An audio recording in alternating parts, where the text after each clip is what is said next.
Hello friends. WHO ने warning दी है कि कोल्ड ड्रिंक और जो च्युइंगम है उसमें आर्टिफिशियल स्वीटनर डाला जाता है जो कि हाईली कैंसरस है।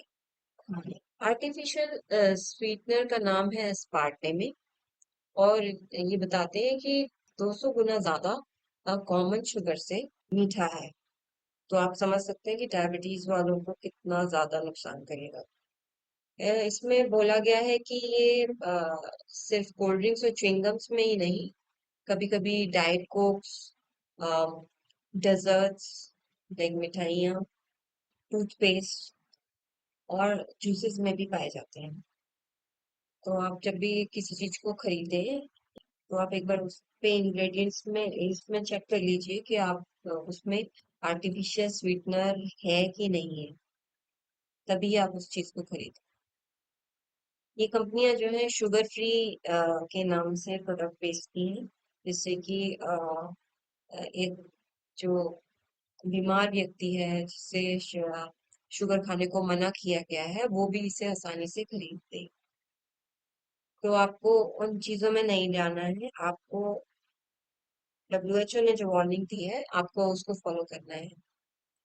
अगर आपको ये सब कम करना है, बंद करना है, आप बाय चूजिंग की आप कुछ और अदर हेल्दी ऑल्टरनेटिव ले लें, लाइक आप इसकी जगह जूसेस ले सकते हैं।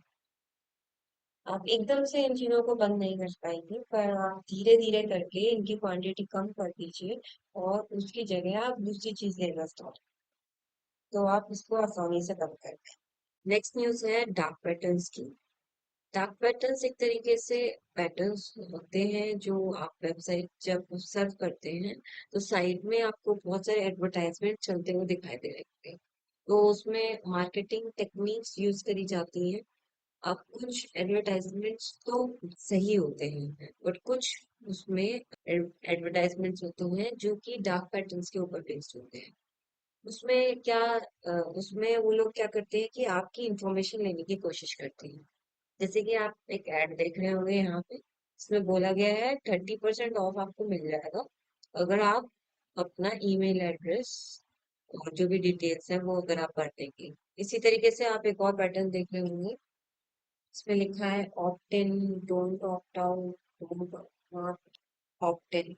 तो ये जो तीनों ही हैं वो सेम ही है, और जो ऑप्ट आउट का फंक्शन है वो इन्होंने फेड कर रखा है। It means you can't click, आप उसको क्लिक नहीं कर सकते हैं। तो डार्क पैटर्न्स एक तरीके से अनएथिकल प्रैक्टिसेस कह लीजिए कि लोगों की इंफॉर्मेशन कलेक्ट कर ली जाती है उसको, और फिर उसको बड़ी बड़ी कंपनीज उन इंफॉर्मेशन को खरीद लेती हैं।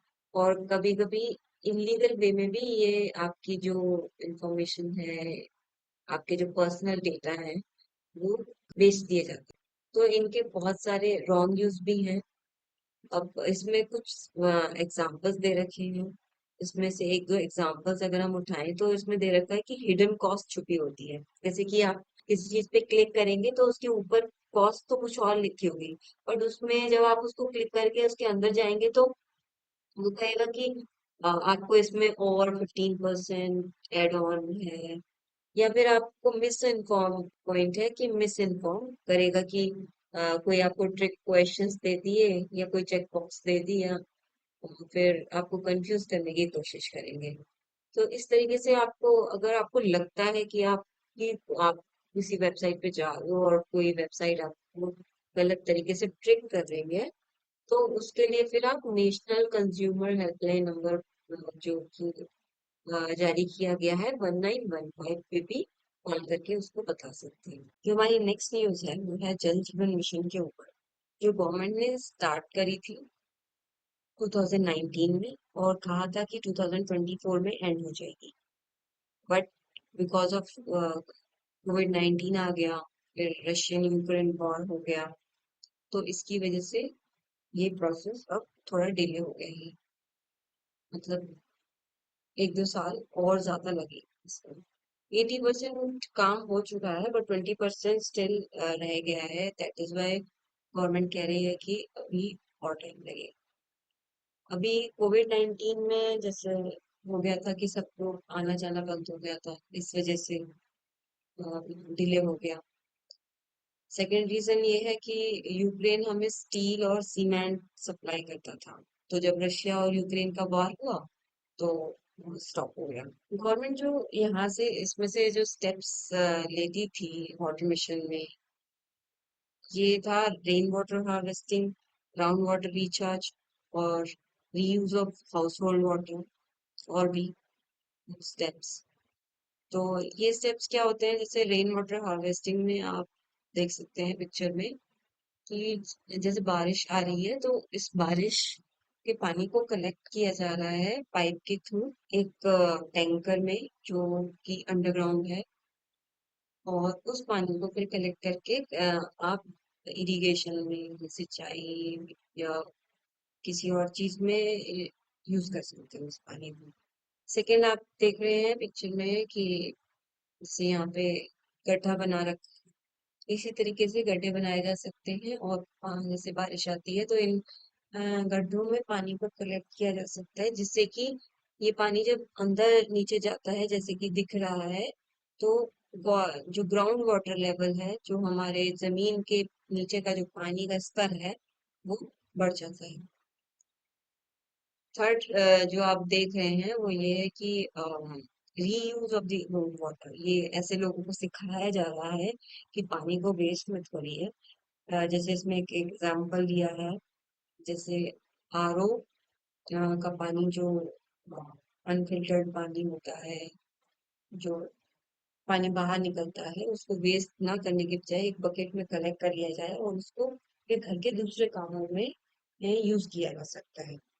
तो इससे भी हम पानी को बचा सकते हैं। तो ये लोगों को सिखाया भी जा रहा है और गवर्नमेंट स्टेप्स भी ले रही है इन चीजों को डेवलप करने के लिए। अभी जब हमारा इम्प्लीमेंटेशन कैसे हो रहा है इसमें, कि पानी समिति बनाई जा रही है, जिसमें कि 50% महिलाओं का होना जरूरी है इस प्रोग्राम में।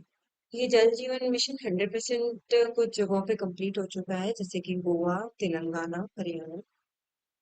बट कुछ जगहों पे रह गया है जिसमें कि 80% काम हो चुका है, पर 20% रह गया है। जो ये नेक्स्ट न्यूज है वो है रेनफॉल ने 41 साल का रिकॉर्ड तोड़ दिया है। इसका जो बेसिक कारण है वो है ग्लोबल वार्मिंग और क्लाइमेट चेंज। अब ग्लोबल वार्मिंग का मेन जो कारण है वो है pollution, global emissions, forest cutting. अब ये ऐसे क्यों हो रहा है? पॉपुलेशन, जितना ज्यादा पॉपुलेशन होगा उतना ज्यादा ही फॉरेस्ट कटिंग होगा, क्योंकि उतने ही ज्यादा लोगों को घर चाहिए रहने के लिए, उतना ज्यादा अनाज चाहिए खाने के लिए, उतने ज्यादा फिर व्हीकल्स भी चाहिए। जब व्हीकल्स ज्यादा होंगे तो फिर पोल्यूशन भी होगा। जितनी ज्यादा पॉपुलेशन होगी उतनी ज्यादा फिर चीजें भी चाहिए डेली यूज के लिए। तो फैक्ट्रियां सेटअप होंगी, फैक्ट्रियां सेटअप होने की वजह से फिर पोल्यूशन होगा, और पोल्यूशन की वजह से क्लाइमेट का टेम्परेचर बढ़ जाएगा। उसकी वजह से फिर ग्लेशियर्स पिघलते हैं, और ग्लेशियर्स पिघल के फिर उनका क्लाउड बनता है। क्लाउड बनने के बाद वो फिर बरसते हैं, बरसने की वजह से फिर रेनफॉल रिकॉर्ड तोड़ती है हर साल की तरह। जो रेनफॉल की वजह से जो परेशानियां लोगों को उठानी पड़ रही हैं वो हैं फ्लड्स और लॉस ऑफ इंफ्रास्ट्रक्चर, और जो डेली की परेशानियां हैं वो बढ़ जाती हैं। सब कुछ रिलेटेड है एक दूसरे से।